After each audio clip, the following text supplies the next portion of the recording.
Et c'est tout le monde, aujourd'hui on se retrouve pour une nouvelle vidéo et pour cette nouvelle vidéo j'ai choisi de vous parler de l'affaire Benalla. Tout commence au mois de juillet où on voit un homme sur une vidéo muni d'un casque de CRS et d'un brassard de policier en train de tabasser deux personnes, un homme et une femme, durant des manifestations qui ont eu lieu le 1er mai. Le 18 juillet, Le Monde, le journal, identifiera cette personne au nom d'Alexandre Benalla et qui est chargé de mission et proche d'Emmanuel Macron. Avant de vous parler de l'affaire en elle-même et des événements, de tous les événements qui ont suivi, je vais vous parler d'Alexandre Benalla et de sa vie. Donc il est né le 8... Il est né le 8... Putain mais il est né quoi? Septembre, putain je le savais. Il est né le 8 septembre 1991 et donc il a un père mathématicien et une mère qui travaille dans le domaine des sciences, pareil. Et en fait, ses parents se séparent et il vit avec sa mère dans la ZUP de la Madeleine, donc c'est un quartier assez sensible. Et étant d'origine marocaine, son père essaye plusieurs fois de le prendre avec lui et de l'emmener au Maroc. Du coup, en fait, sa mère va le cacher plusieurs fois et lui fera changer de prénom. Parce que oui, à la base, il s'appelait pas Alexandre, il s'appelait... Enfin, il avait un prénom marocain. Et du coup, elle a changé son prénom en 95 et pour qu'il finisse par s'appeler Alexandre Benalla. Et très tôt, on remarque qu'il s'est intéressé à la sécurité. Il a notamment fait des stages... dans plusieurs organisations, il a passé une licence de droit ainsi qu'un master en sécurité publique. Alors, pour revenir donc, après vous avoir raconté sa vie, on va revenir maintenant sur les événements donc de comment ça a commencé le 1er mai, enfin avec cette vidéo, et comment ça s'est fini là récemment, il y a quelques jours avec l'audition d'Alexandre Benalla.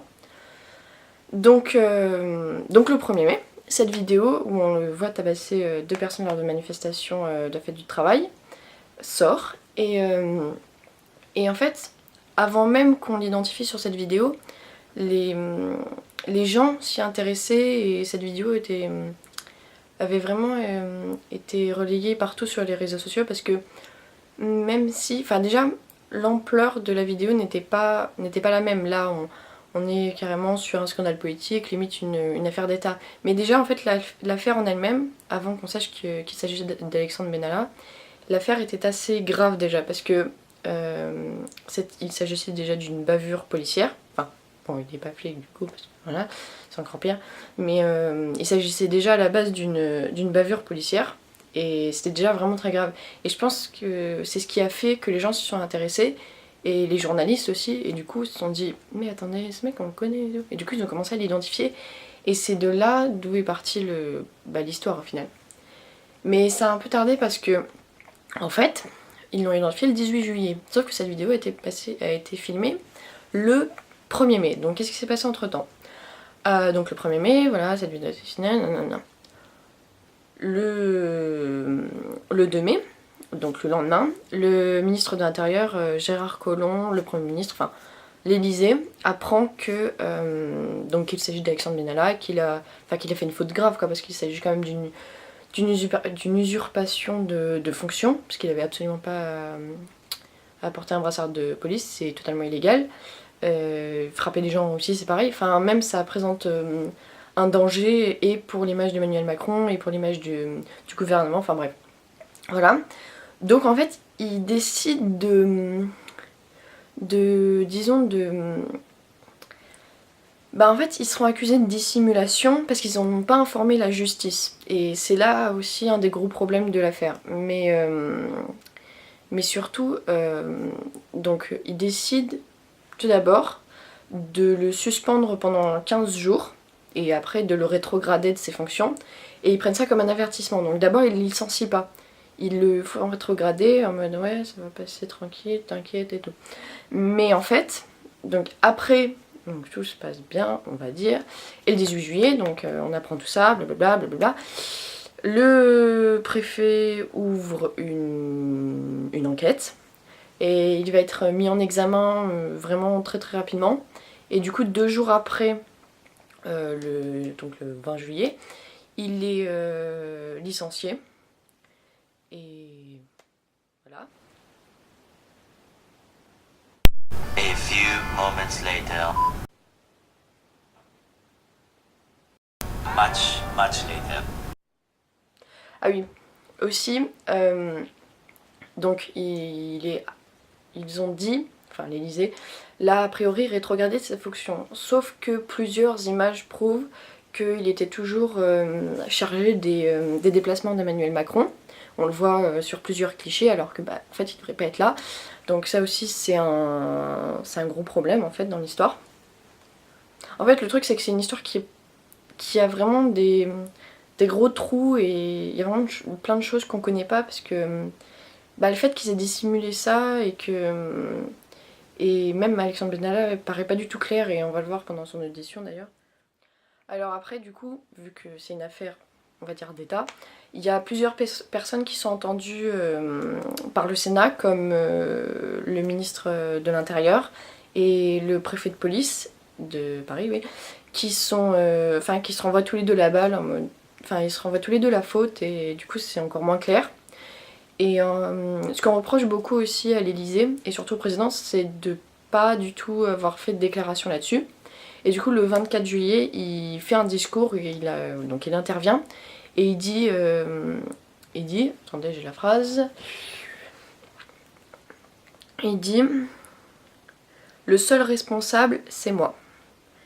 Donc en gros, il dit au Sénat « Venez me chercher, c'est moi le responsable, c'est moi qui ai fauté », et sauf qu'en fait, d'après un article, le président n'a pas le droit de comparaître, machin et tout, mais c'est une loi un article qui est, comment dire, qui peut s'interpréter de différentes façons. Du coup, il y a des personnes qui disent ouais, mais en fait, si, il peut être entendu, enfin bref. Et du coup, voilà, l'affaire est vraiment se détend, on va dire, jusqu'au 19 septembre, donc vraiment très récemment. Parce que il s'agit d'une enquête, d'une mise en examen, donc c'est quand même.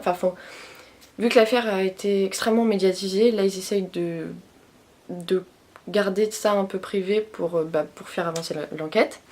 Et du coup, récemment, le 19 septembre, Alexandre Benalla a été entendu alors c'était par le Sénat, mais c'est je crois la commission d'enquête du Sénat. Attendez, je l'ai.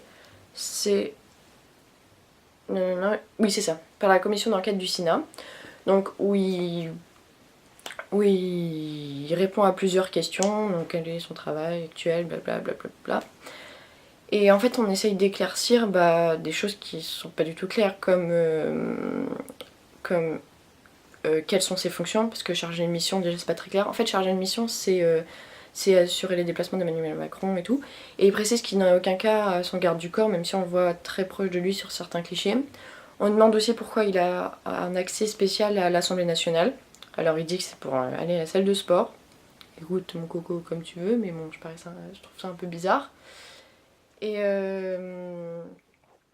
il y a aussi un port d'armes. Et en fait il dit que c'est pour se défendre parce que ça fait 8 ans qu'il habite au même endroit et des gens pourraient le reconnaître. Le mec, il y a personne qui a d'armes. Enfin, si, il y a des gens qui ont des armes, mais quand même, c'est pas. Enfin, je trouve ça un peu léger comme raison. Et du coup, ça, en fait, cette audition qui a duré plusieurs heures, peut-être 2 heures, je crois, ça a laissé plus de flou que d'éclairer l'affaire, en fait. Du coup, voilà, l'affaire s'arrête là. Enfin, s'arrête là pour l'instant. Non, il y a une mise en examen qui est en cours, il y a toujours l'enquête. Ils lui ont d'ailleurs demandé de faire passer un examen psychiatrique, psychologique. Et voilà, donc ce qu'il va faire. Mais en tout cas, je pense que l'Elysée et tout ça va essayer vraiment de débrouiller l'affaire. Et j'espère que cette histoire vous aura plu. Enfin, cette affaire, du coup, cette vidéo. Je sais pas combien de temps elle a duré, j'espère qu'elle n'a pas duré trop longtemps. En tout cas, je vous tiendrai informé de la suite de l'affaire, s'il y a des rebondissements, des choses comme ça. Mais là, je pense que ça va se tasser. Voilà. Ciao les bas.